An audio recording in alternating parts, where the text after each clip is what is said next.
nishauriwe. Asante sana. Asante sana DJ. Asante sana DJ. Kama ulivyosema utaki ushauriwe, karibu sasa uweze kumtambulisha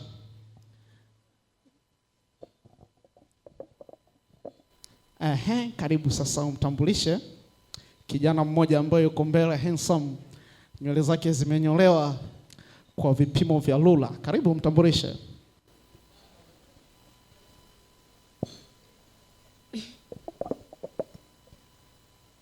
Nye marafiki zake msimwangalie sana jamani, anaona aibu.